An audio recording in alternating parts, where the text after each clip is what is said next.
আরজিকর কাণ্ডের প্রতিবাদে ফের পথে নাগরিক সমাজ। রুবি থেকে গড়িয়াহাট পর্যন্ত নাগরিক সমাজের মিছিল। এই ছবি সরাসরি আপনারা দেখতে পাচ্ছেন। কথা বলবো আমাদের প্রতিনিধি ঝিলম করঞ্জাইয়ের সঙ্গে। একেবারে কর্মবিরতি আংশিক প্রত্যাহার করে আন্দোলনকারী জুনিয়র চিকিৎসকেরা কাজে ফিরেছেন ঠিকই ঝিলম, কিন্তু প্রতিবাদ যে থেমে নেই এই ছবি সেটা স্পষ্ট করে জানান দিচ্ছে।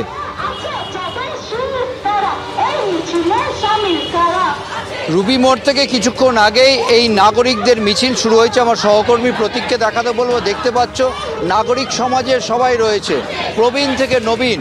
যেরকমভাবে দিনের পর দিন মাসের পর মাস আন্দোলনের একটা গতি চলছে এবং জুনিয়র চিকিৎসকরা তারাও সেই আন্দোলনের গতি বজায় রাখলেও তারা এই মুহূর্তে আংশিকভাবে কর্মবিরতি প্রত্যাহার করেছেন। তবে সাধারণ মানুষের যে আওয়াজ, সাধারণ মানুষের যে দাবি, সেই দাবি কোনোভাবে এখনো কমে যায়নি। এবং আমরা দেখতে পাচ্ছি রাজ্যের বিভিন্ন প্রান্তে, দেশের বিভিন্ন প্রান্তে যেমন বিক্ষোভ হচ্ছে, কলকাতাতেও বিভিন্ন প্রান্তে এই বিক্ষোভ চলছে।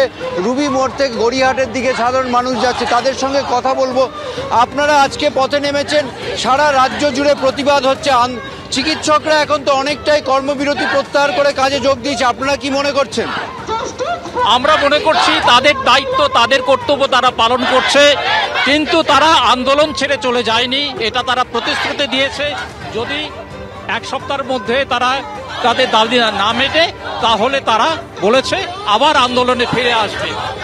দেখতেই পাচ্ছ তারা নাগরিক হিসেবে এই আন্দোলন চালাচ্ছেন, তেমনই বলছেন। এবং নাগরিকদের পক্ষ থেকে এই মিছিল গড়িয়াহাটের দিকে যাচ্ছে অভিমুখে এই নাগরিকদের মিছিল। এবং তাদের বক্তব্য, চিকিৎসকরা যে আন্দোলন করছেন সেটা অবশ্যই তারা তাদের সঙ্গে সহমত, তাদের সঙ্গে সংগতি রাখছেন, কিন্তু তারাও নাগরিক হিসেবে এই দাবি করছেন যে তদন্ত যে গতিতে এগোচ্ছে সেটা যেন গতি শ্লথ না হয়ে যায় এবং বিচারের দাবিতে যারা যে আছেন সরে আসেনি সেটাই তারা প্রমাণ করতে চাইছেন। একেবারে ধন্যবাদ ঝিলম। এই মুহূর্তে কসবায় গীতাঞ্জলি স্টেডিয়ামের ঠিক পাশ দিয়ে আমরা যাচ্ছি এবং দেখতে পাচ্ছ এই মিছিল রুবি মোড় থেকে এই মিছিল চালু হয়েছে। তারা গড়িয়াহাট অভিমুখে যাচ্ছেন। তাদের মুখে একটাই স্বর, উই ওয়ান্ট জাস্টিস। 14ই আগস্ট থেকে যে বিষয়, যে দাবি উঠেছিল, 9ই আগস্ট যে ঘটনা ঘটেছে, তারপর থেকে এই যে একের পর এক মিছিল, প্রতিবাদ আন্দোলন, সেই প্রতিবাদ আন্দোলন কলকাতা জুড়ে, সারা রাজ্য জুড়ে হচ্ছে। এবং যারা পথে নেমেছেন তাদের সঙ্গে আমরা কথা বলবো, তাদের বক্তব্য জেনে নেব। আমার সহকর্মী প্রতীক দেখাচ্ছে এই দৃশ্য। আপনারা এই পথে নেমেছেন, বারবার করে শহরবাসী পথে নামছে। আপনার কি মনে হচ্ছে যে সরকার কোনোভাবে এতে কোনো সাড়া দিচ্ছে বা আমাদের এই আন্দোলন নিরন্তর চালিয়ে যেতে হবে? সরকার যে সাড়া দিচ্ছে এখনো পর্যন্ত খুব আশানুরূপ নয়, কারণ এখনো পর্যন্ত যে যে ক্ষেত্রগুলোতে ওনাদের ইন্টারভেনশন দরকার ছিল আমরা সেইভাবে কোনো জায়গাতেই দেখতে পাইনি।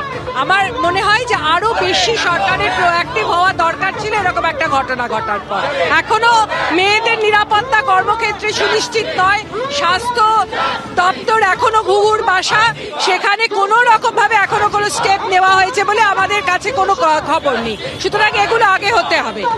অর্থাৎ তাদের বক্তব্য যে রাজ্য সরকার যে পদক্ষেপ করছে সেই পদক্ষেপ এখনো ইতিবাচক নয় এবং সেই কারণে তারা এই আন্দোলন চালিয়ে যাচ্ছেন এবং সেই বিক্ষোভ প্রতিবাদ চলছে। 9ই আগস্ট চিকিৎসকের যে মৃতদেহ উদ্ধার হয়, তারপরে ধর্ষণ এবং খুনের যে অভিযোগ উঠে আসে মহিলা চিকিৎসকের বিরুদ্ধে আরজি করে, তার যে এই ঘটনা, মর্মান্তিক ঘটনা নিয়ে, সেই যে তারপর থেকে প্রতিবাদে মুখর হয়েছে শহরবাসী, রাজ্যবাসী, দেশবাসী, সেই প্রতিবাদ এখনো চলছে। এবং সেই প্রতিবাদের ঝাঁজ যতই জুনিয়র ডাক্তাররা তাদের আংশিক কর্মবিরতি প্রত্যাহার করুক, যতই সিবিআই আন্দোলন চালাক, আমরা দেখতে পাচ্ছি সেই প্রতিবাদ এখনো চলছে। তাদের সঙ্গে কথা বলবো, আবার জেনে নেব আপনারা এখনো পথে আছেন, এখনো মনে করছেন সরকার সঠিকভাবে সাড়া দিচ্ছে না? আপনারা কি মনে করছেন?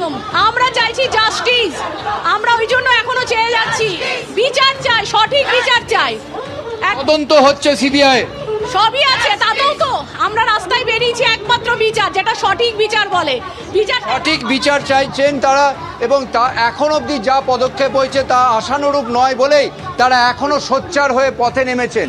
রুবি থেকে গড়িয়াহাটের দিকে এই মিছিল যাচ্ছে এবং আমরা দেখলাম কসবার মধ্যে দিয়ে এটা যাচ্ছে, গীতাঞ্জলি স্টেডিয়াম পার হয়ে আমরা ধীরে ধীরে এগিয়ে চলেছে গড়িয়াহাটের দিকে এই মিছিল। যেই মিছিলে নবীন প্রবীণ, মহিলা পুরুষ সকলে রয়েছে।